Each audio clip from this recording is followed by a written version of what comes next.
So everything applies to Y-O-U, you. The body is the oyster. The body is the oyster. This subject is called spirituality. This subject is not some nonsensical subject. It is the spirit within you, and everything is applicable to you. So the sun is also in you. The moon is inside of you. These gods which are supposed to be on the brighter half of this, they see, one which are stationed in the all effulgent fire god is in you. All this stationed over smoke, night and dark fortnight is in you. So there is a smoke, there is a dark fortnight. Don't you know all this?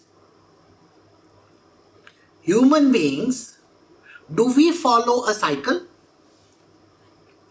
It is called the lunar cycle. You see, we are literally following the moon cycle in our body.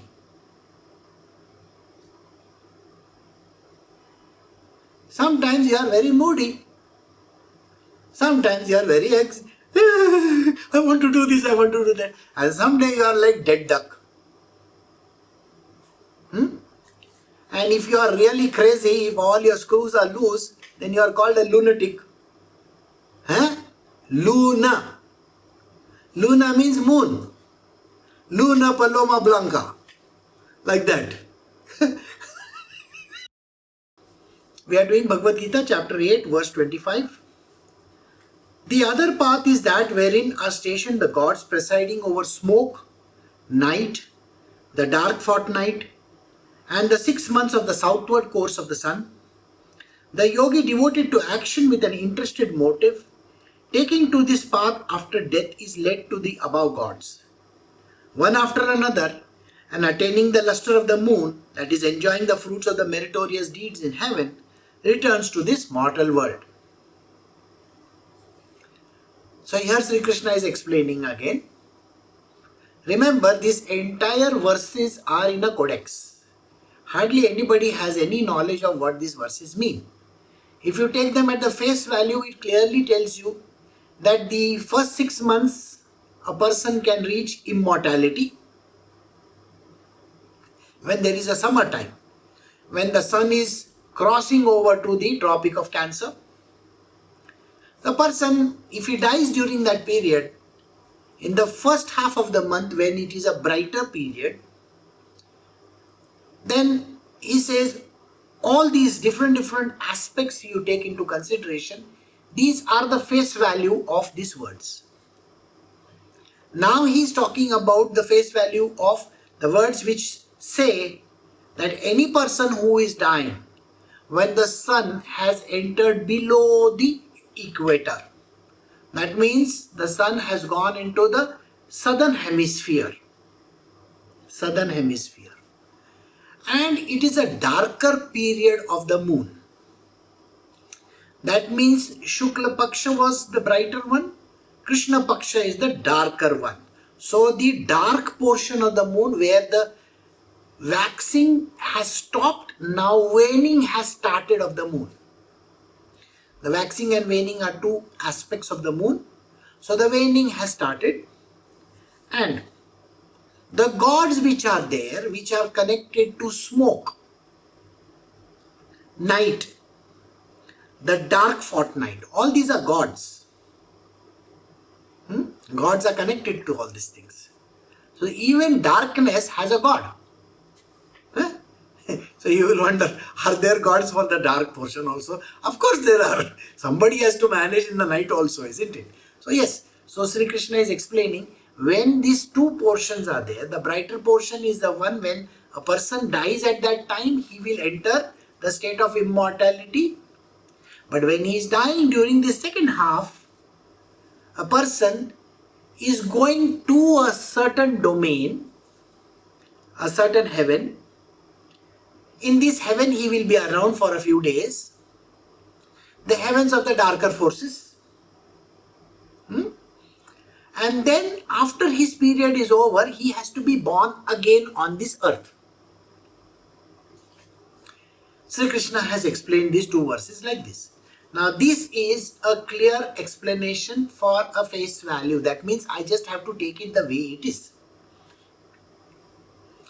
Now we will do the next verse for us to understand the third aspect to it, and then the next one which will tell us what exactly this means.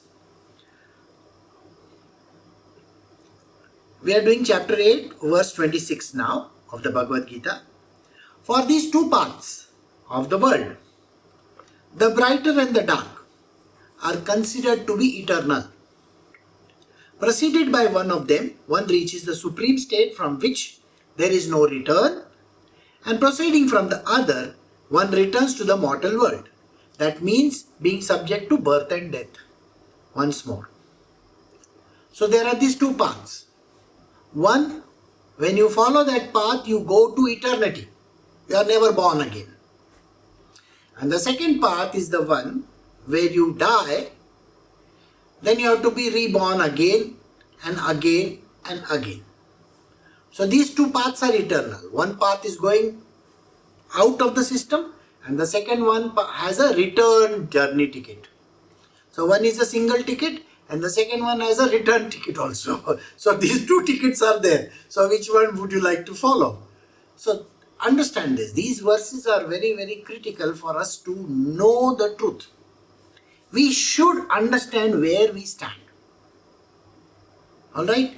Because just thinking that, okay, I am going to die in the month of, say, May, when the sun is on the, above the equator. I want you to think about this. When the sun is above the equator, that means it is very hot in India. So, if this person dies in May or April or May, and it was a daytime when he dies, okay, we have taken that second thing into account.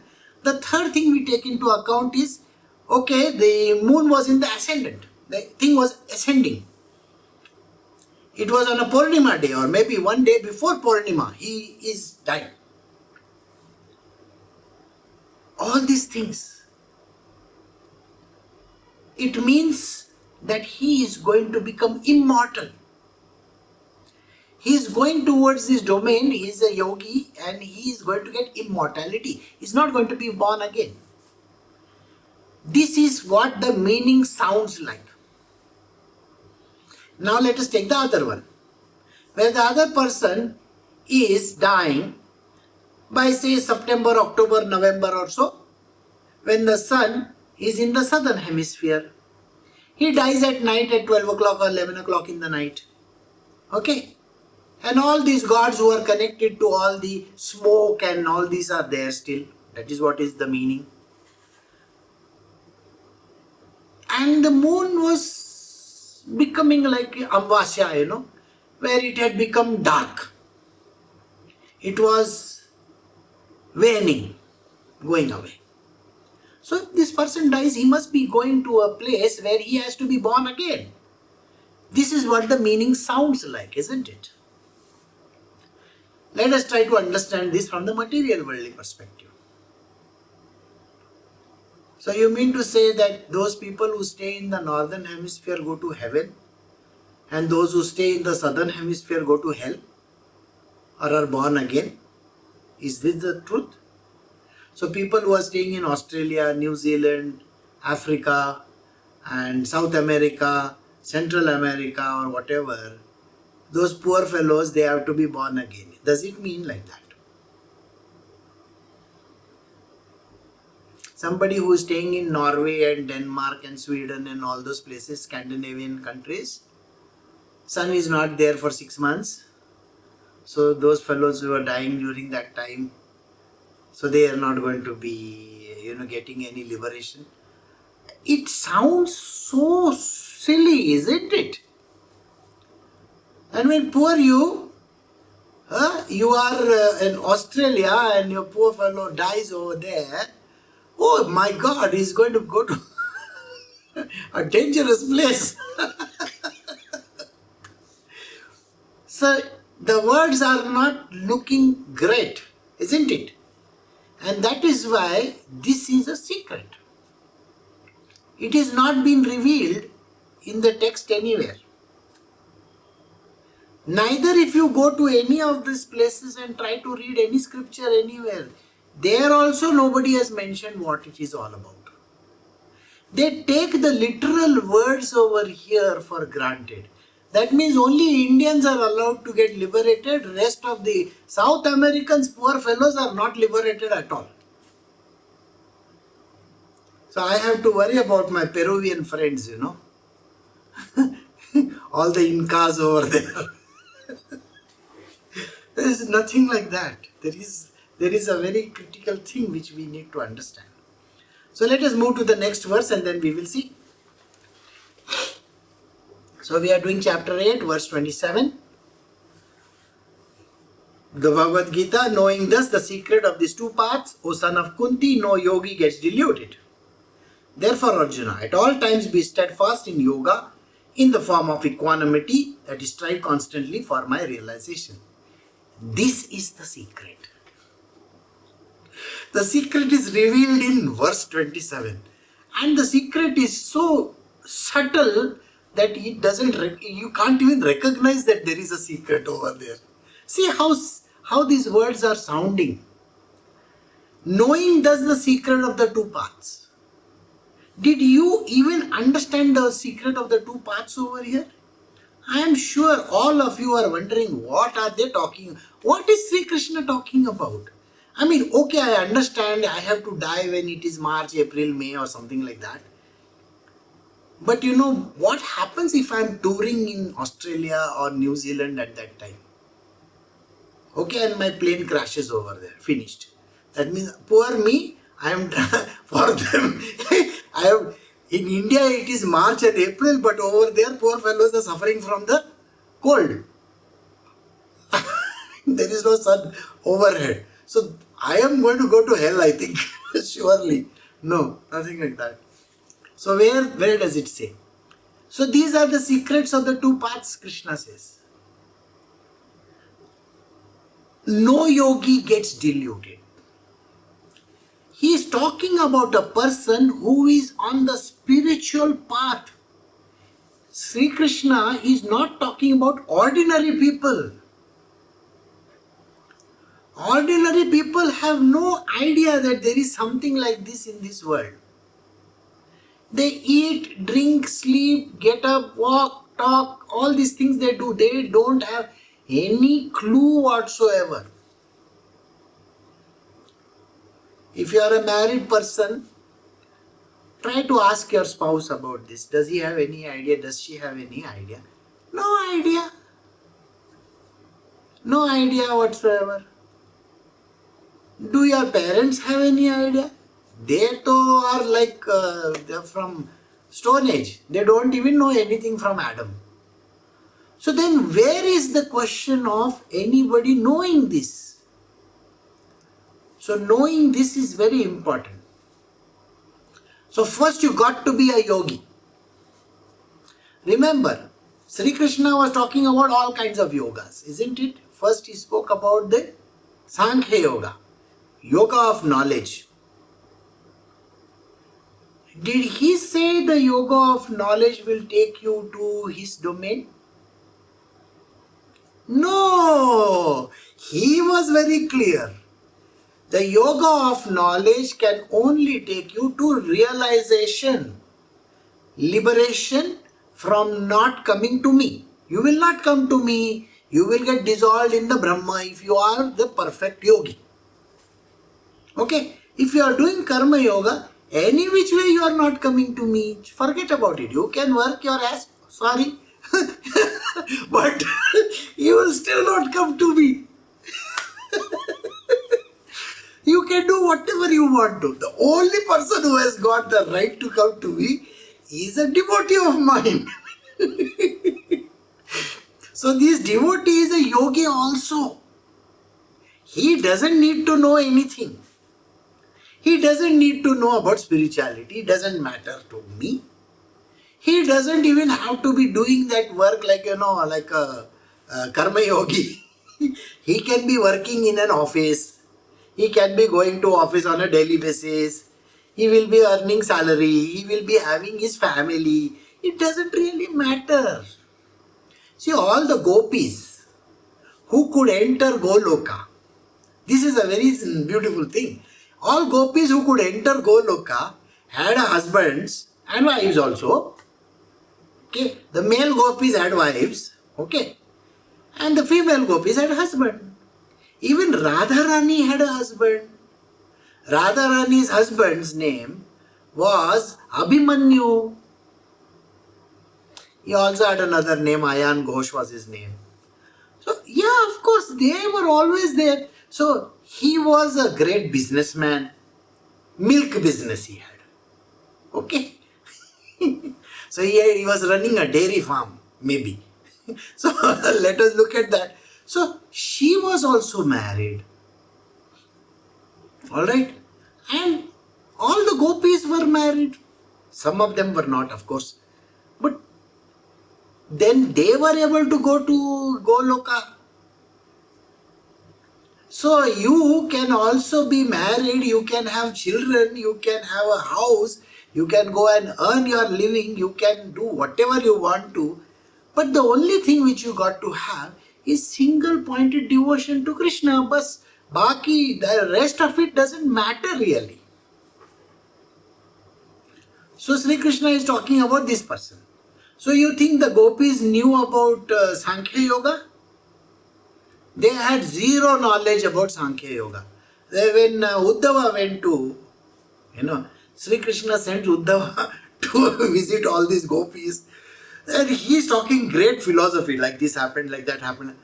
And these gopis are just looking at his face and saying, all you are talking is all, language we don't understand. So can you not talk like this? Because we only know that loving Krishna is the only thing we do. Rest, all this philosophy you are talking about, okay, aham brahmasmi, this thing, that thing, I don't even know what it is. So let us leave it at that. Okay, that's what it means. So Sri Krishna is talking of only one devotee. This one devotee is absolute devotion to Krishna. He can enter Goloka.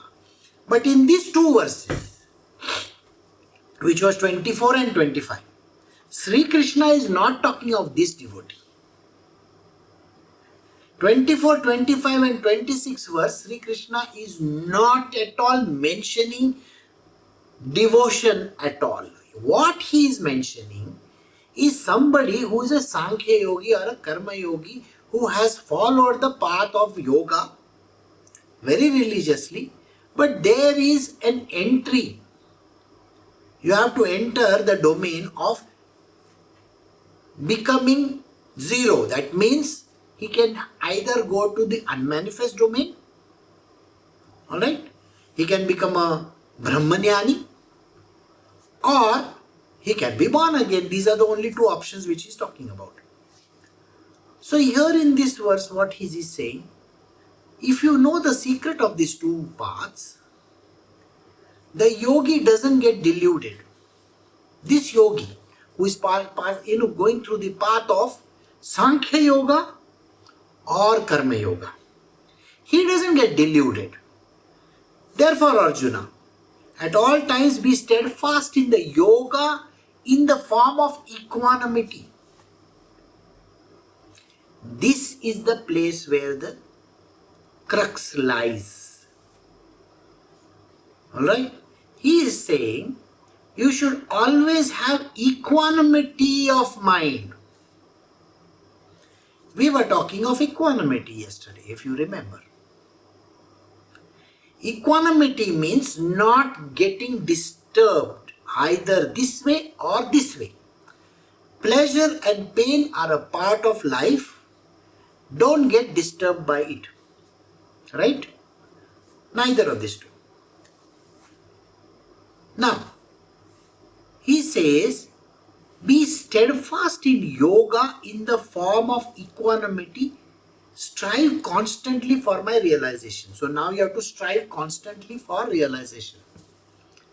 Now let us try to understand this very, very deep secret. Now, if you are a human being, Now you are a great fan of Elon Musk. Okay. You have paid him $5 million. And Elon Musk says, let us go to Mars and put up a settlement over there. So you pack up your bags and you go over there and start a settlement. And you die over there.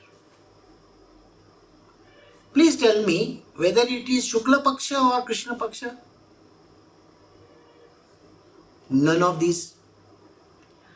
Whether the person is, the brighter half of the 6 months. No idea. Can you even think in Mars something like that? No way. All this is applicable only to a place if I actually look at it. That means all the people in the world who want realization should come to India from January to May or June. Okay, and then die over here. No, there is nothing like that. So here Shri Krishna is explaining. It's a codex. So what is the codex? Are we talking about the sun? No, we are not discussing the sun. If I am going to an outer space, maybe I am going to the furthest end of the galaxy, where is the question of sun over there? Where is the question of moon over there? The sun and the moon are exclusive to Earth only, isn't it? But if I am going beyond Pluto, I don't even know where your sun is going to be. I am going there. Your solar system is on Earth. I am Captain Kirk. Okay? And Captain Kirk is going in USS Enterprise like that. So what are we talking about? Your human calendar also is defunct over there. Human calendar also doesn't apply. None of these things apply. So then what nonsense is this? Human beings start thinking like this. They take out specific dates when he wants to die. Sir, when you are just about to die, I'll throw you in the South Pole. Let us see whether you are going to hell or heaven. So this doesn't work like that. Then where does it work? So where does it apply?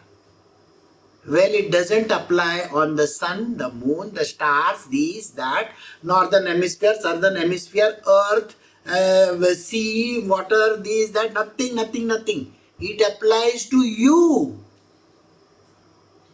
It is applying to you. You are going to the fringes of this solar system. Earth is not going.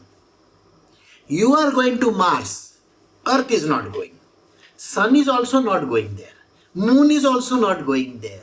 Seasons are also not going there. None of these, the rest of the things are going there. But the gods are going and you are going. So everything applies to Y-O-U, you. The body is the oyster. The body is the oyster. This subject is called spirituality. This subject is not some nonsensical subject. It is the spirit within you. And everything is applicable to you. So the sun is also in you. The moon is inside of you. These gods which are supposed to be on the brighter half of this, one which are stationed in the all-effulgent fire god is in you. All this stationed over smoke, night and dark fortnight is in you. So there is a smoke, there is a dark fortnight. Don't you know all this? Human beings, do we follow a cycle? It is called the lunar cycle. You see, we are literally following the moon cycle in our body.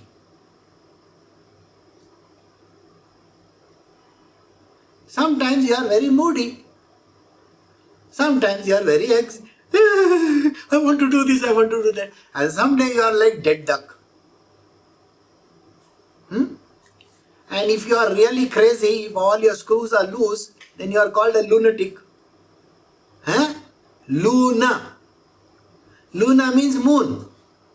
Luna Paloma Blanca. Like that. So, like that it is. Your screws are loose, you are called lunatic. So the Luna is connected with you. The cycle of the moon is your cycle. Biorhythmic cycle. Do you think he is talking of something else? He is talking about biorhythms within your body. 14 days in a month you are on the high, 14 days in a month you are on the low. Alright? So one is explained. Now let us see the other aspect of it. Other aspect is the sun and the moon. Do you remember me telling you that one path is the path of the moon and there is another path of the sun? The path of the moon is in your the left nostril. Alright? And the path of the sun is in your right nostril. From there it is going downwards, the afferent and the efferent one. So one path is called the path of the moon and the second one is called the path of the sun. Now see the words where he says the ascending path. The path where your energy levels are ascending upwards, not going downwards.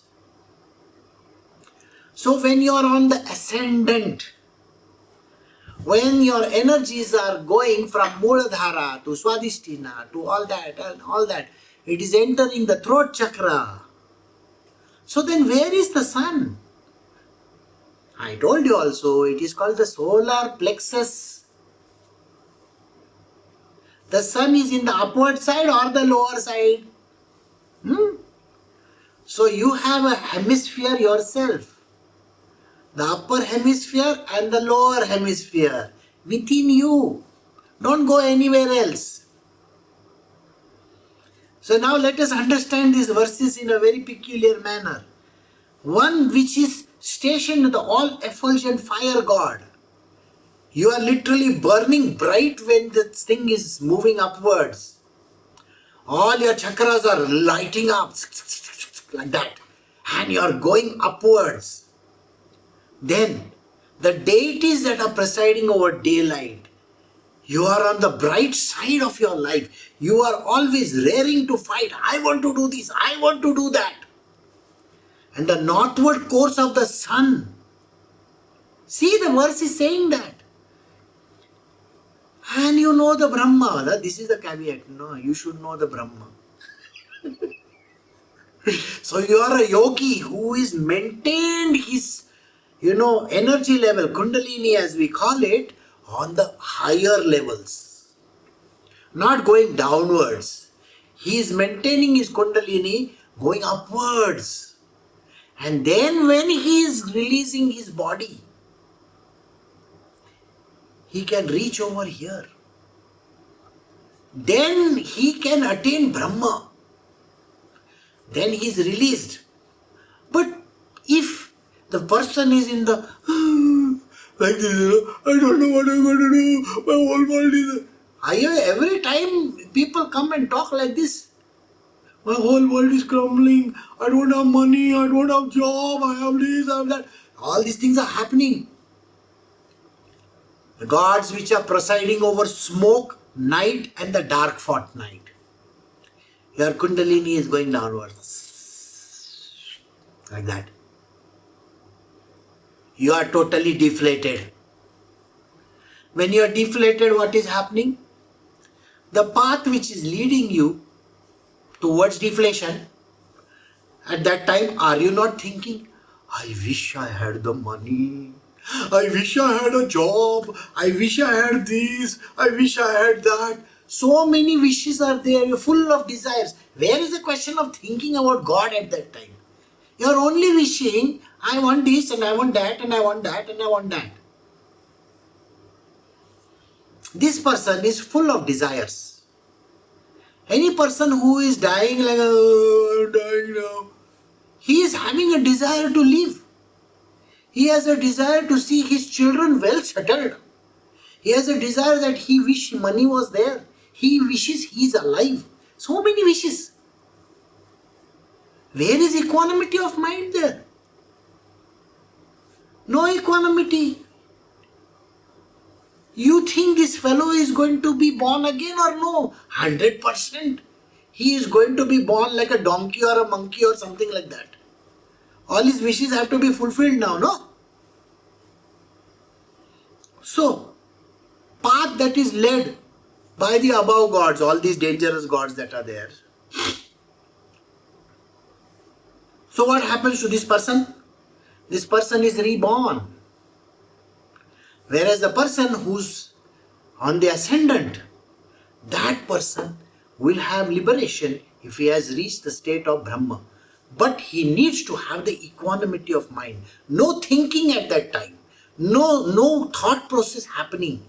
No thinking that, oh, I wish I can reach the heart. I wish I can reach the sahasrara. No. Don't worry. You will reach. Have patience. And this is what Shri Krishna is talking about. Okay, so I think I have given you all the explanation. So we will stop over here.